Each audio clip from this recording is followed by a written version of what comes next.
Well, we're certainly mixing it up, aren't we? The first 5 or 6 days. Very intimate film. I'm sure Mariam might even say a few words about how you filmed it and how it took place. But please welcome all the way from Iran, the writer-director Mariam Separi.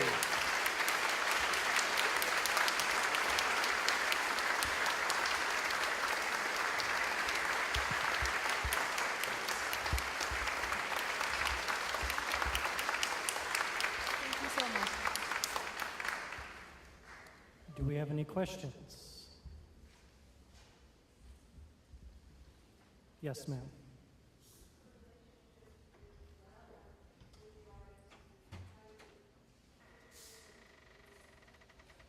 Your relationship with the artist, how did you find her? What was your interest in her? We had a common friend. A friend of mine was a friend of hers. So, okay. She introduced me to her. I mean, a friend, a common friend. Other questions? Yes, sir. What medium was she painting in? X-ray sheets and colors for, not for actual painting, for just for cars. I mean, colors for people used to color their car. Oh, it's a kind of paint that they use for cars and walls. Yeah, and walls, not actual painting stuff. Right, so it's a kind of paint they use for cars, not typical paints. And she would paint on different surfaces? Pardon? She would paint on different kinds of canvases? X-ray sheets. X-ray sheets? Yeah, X-ray sheets. Yes, ma'am. Habiba did them, all of them, yeah. Wood prints and carving and coppers and paintings and sewing and everything. Was the first son artistic? The second son. First son was the one with mental issue. But the second one, yeah, he's kind of genius. Yeah, he's a piano player. He's a self-taught artist as well. And let me ask, how long did it take you to film this from beginning to end? It almost took me 3 years to get to know Happy Ben.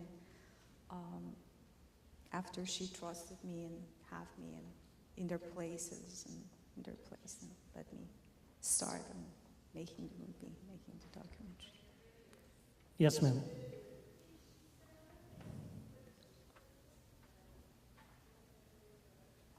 So the question is if she sold her paintings or if they just kept them at home? Not to my knowledge. She did not sell them? No, she didn't sell anything so far. She just keep painting and, just hide them. Is there a market in Iran for this kind of painting? No, not at all. Maybe if there is a market, she would sell some of them. I don't know.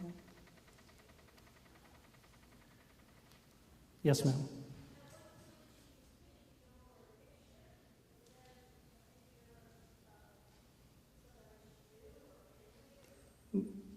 Yeah, the question is which picture was she painting? Yeah, her niece's photograph. She didn't like her, so she tried to cover her face. I believe there was a question further back. Yes, sir.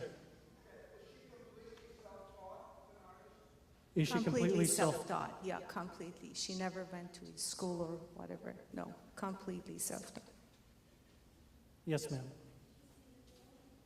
Has she seen the film? Yes, she has seen the film. And what was her reaction?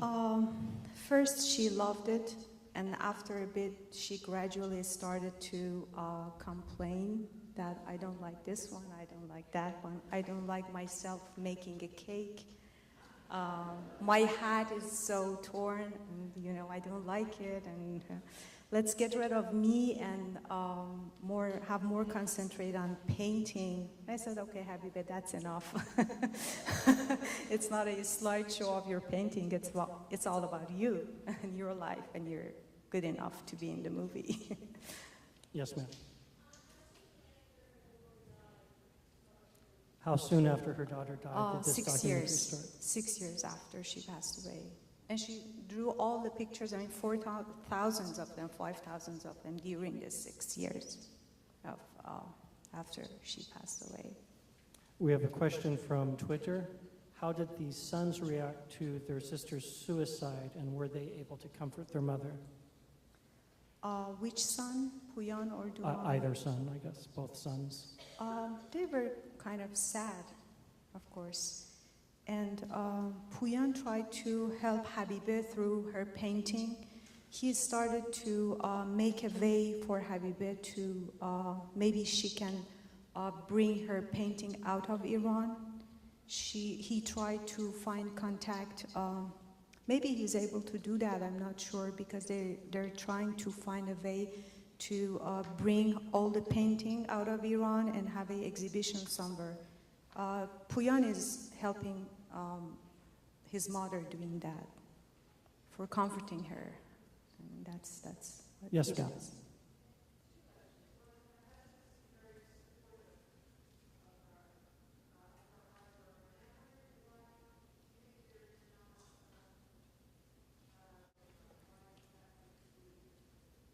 So the question is, why is there not a market for her type of artwork in Iran? Artwork actually don't work well in Iran. I don't know how you are familiar with the situation in Iran. It's tough, it's difficult, it's hard to even explain. But that kind of painting are more, I mean, something like Habiba's painting are a bit abstract. And she's not famous, she's not educated, you know.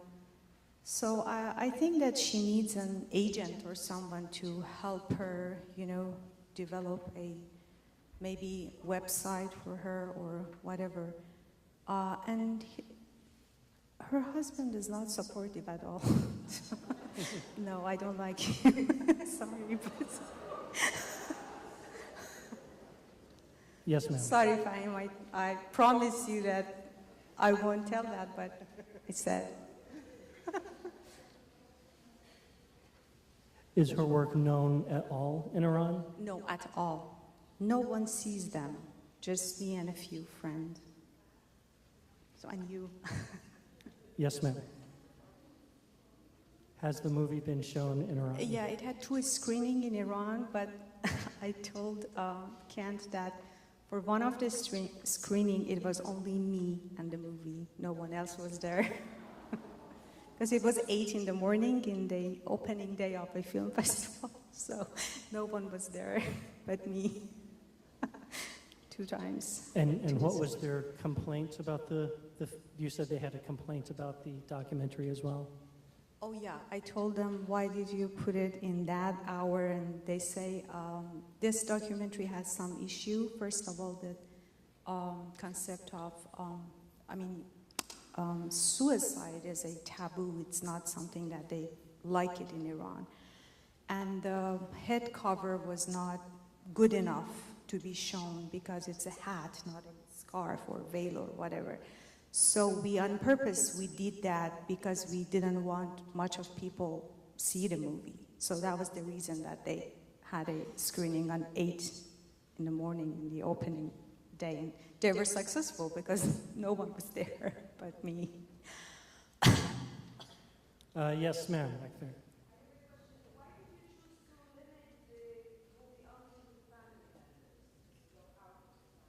Why did you choose to limit the movie only to family members? Because they are very isolated. They're just them. Even Habiba's sister are not, they don't have relationship with any member of family after Zoya's suicide, because it's kind of, cultural issue after that. Yes, sir.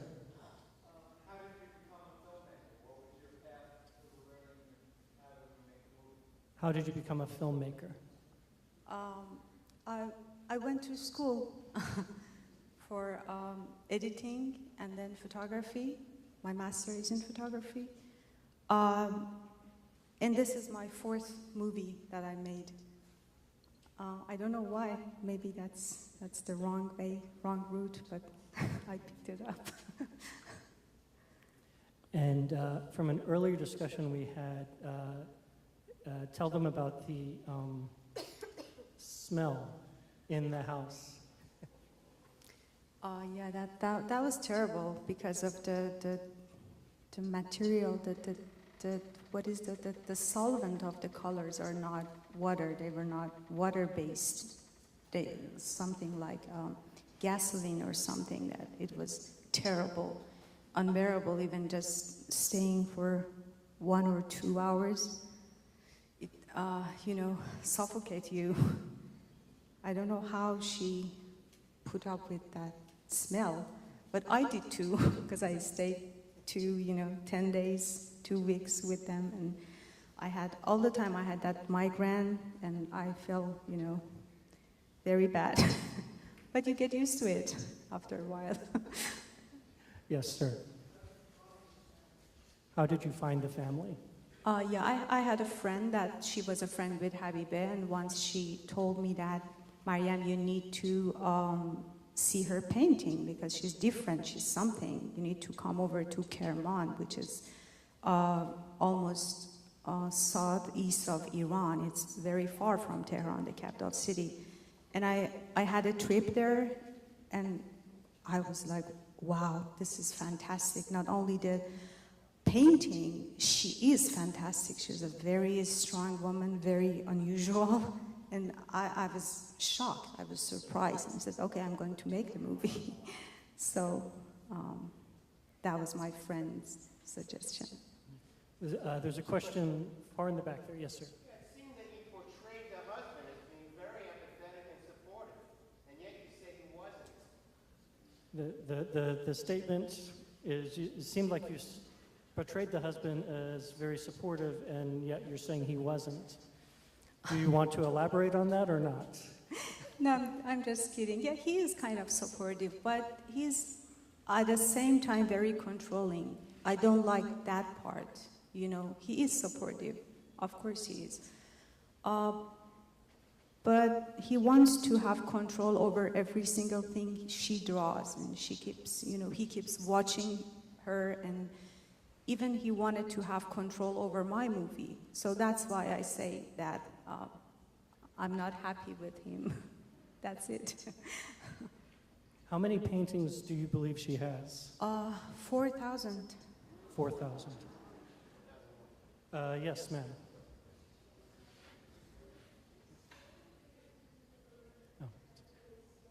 What? The question is, what does the husband do for a living? He used to be an engineer, works for a coal mine. Yeah, he's retired right now. They live that way. Do they live comfortably off the income? No, that's why she doesn't buy actual, material for painting.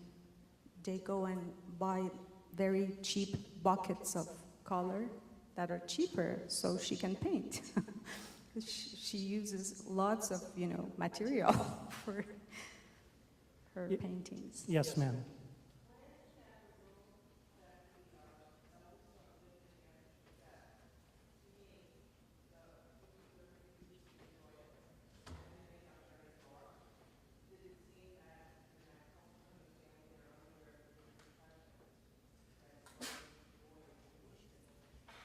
So the question is that in the daughter's room, the paintings seem to change from being more joyous to being darker as she gets older.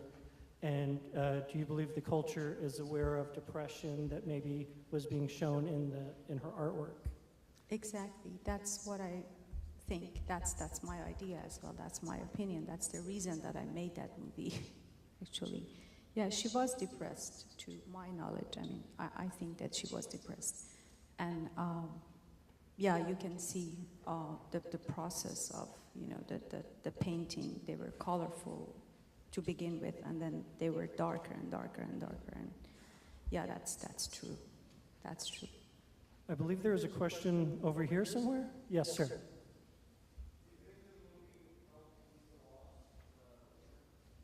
Can you repeat the question? Do you believe that this film helped ease the loss for Habida? She was so happy. Yeah, she was so happy. I think that Habiba needs to tell her story. That's why she was very, kind of generous in front of my camera. She wanted to tell her story. That was kind of release. I cannot say that I helped her to, I didn't comfort her, of course, because she suffers a lot, and I suffered a lot staying with them for 3 years. Maybe, hopefully, it helps Habiba to feel better about her art. And what is next for this film or for you? What are you doing next? I'm working on a documentary right now. It's the first one that it's been made half in Iran and half in United States. And I've done with filming, shooting is done, but for editing I need to go back to Iran because expenses are so high in United States. So it's a documentary about a film historian, a scholar, a movie critic. He lives in Chicago, and he immigrated from Iran 50 years ago. He's almost American. But the movie is about living in exile. It's about immigration. It's about how people, make a second home for themselves, and if it's possible at all. These are the questions that I'm going to ask him, and this is the movie, the theme of the movie. Miriam, thank you so much for joining us. Thank you so much. I appreciate it. Thank you so much. Please pass your ballots to the left. Next film will be at 8:45.